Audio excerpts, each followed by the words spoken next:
The TARDIS materializes on a dark stone gravelly surface of a planet, where the dark creatures run wild in the distance as the Doctor exits the police box. Right, time to find out more about what I face back on that space station.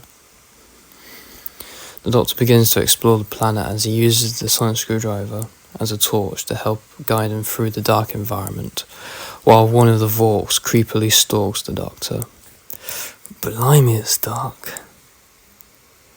The Doctor climbs up a rocky hill as he soon sees herds upon herds of Vorks roaming through the environment, drinking acidic water, and roaming the fields of stone and rocks.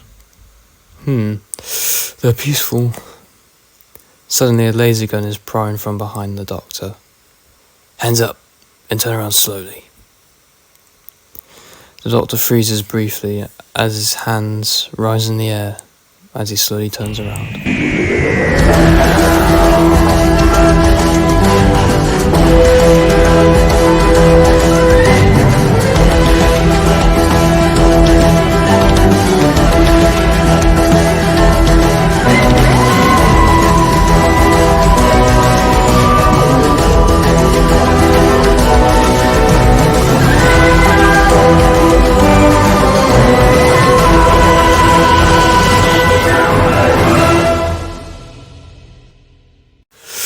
You don't want to do this. Silence. Who are you? How'd you get here? Well, I'm the Doctor, and I got here from using my spaceship. Well, kind of a spaceship. Come with me. Our commander will want to meet you. The soldier's gun powers down as he escorts the Doctor to the camp deep engraved into the rocky mountain, a few miles away from the TARDIS's position. Who are you lot then, anyway? We're only known as the militia.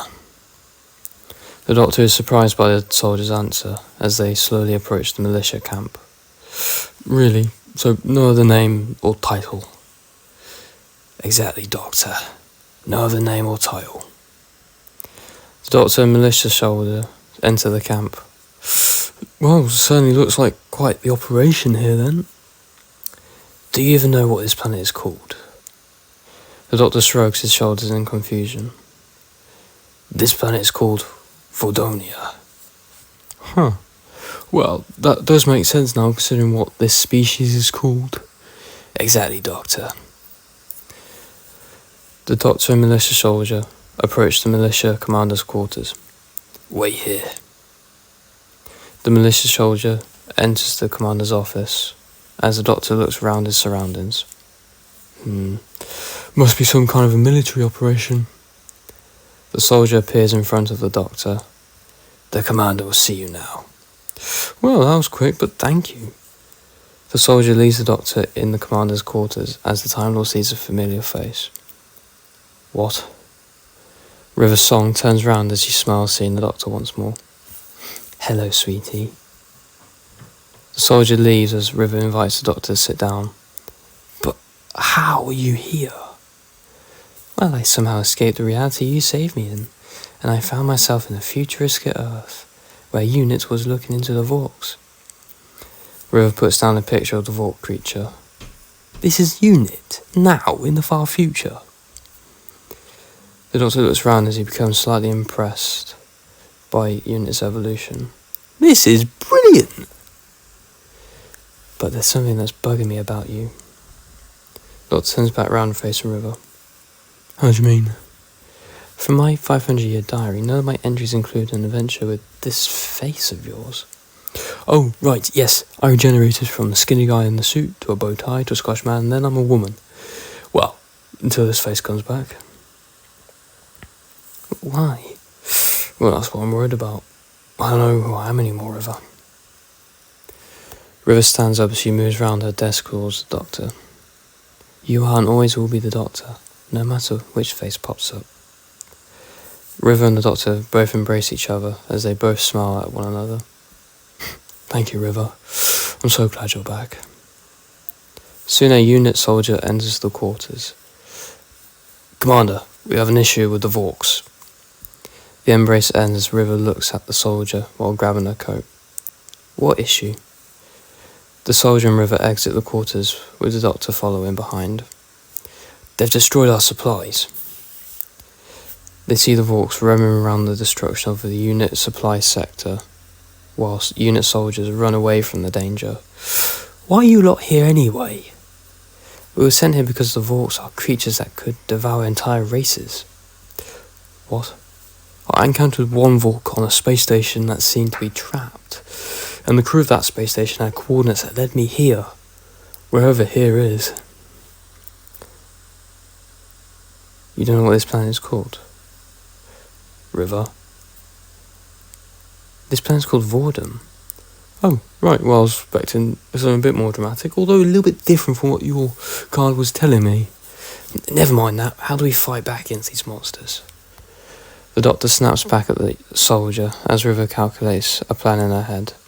They're not monsters, they are creatures you haven't met yet, and how do you know? And do you know why you call them monsters? The soldier's face turns into confusion. Because you're afraid of them. Every species in the universe throughout time and space lash out in violence at things they don't know and don't understand. Okay, how do you know? How do you... Okay, do you have any ideas then? Well, obviously the only way is to negotiate with them. The doctor turns around to find River. What do you think, Riv? But the doctor soon sees River slowly approaching the Vorks. Hang on, River, wait. The doctor catches up to River as the unit soldier watches. Oh, bloody hell.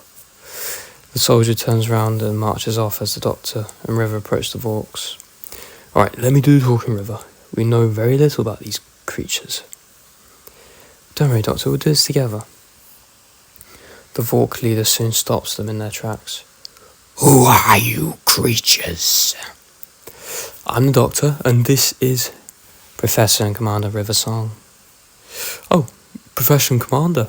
Anyway, we're here to come to a truce between you lot and the unit camp up there. The Doctor points at the unit camp based on the hill, a small distance away. Your kind is not welcomed here. Wait, what? Why? The human race destroyed this planet. What do you mean? This planet flourished with life and beautiful fields.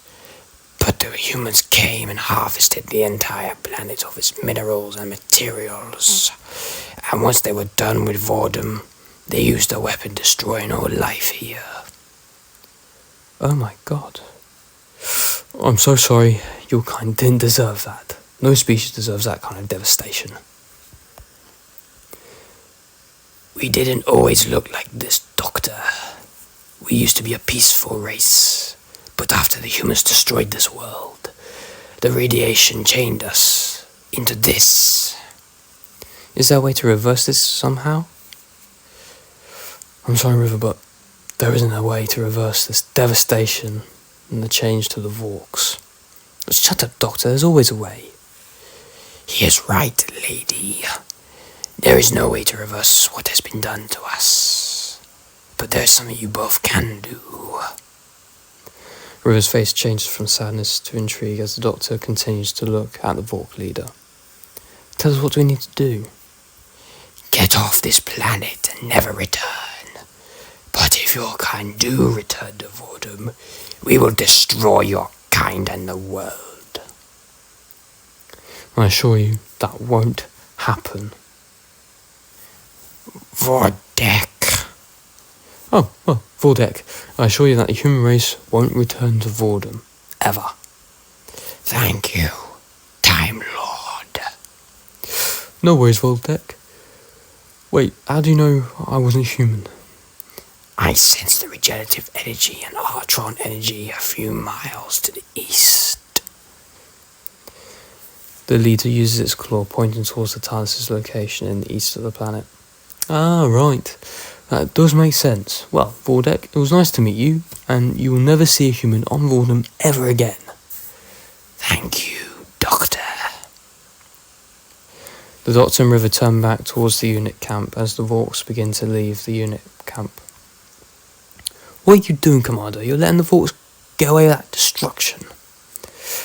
You lot disgust me. Excuse me? River stands forward as the doctor stays silent, letting River control the situation. Soldiers stand down and let's leave Vordum.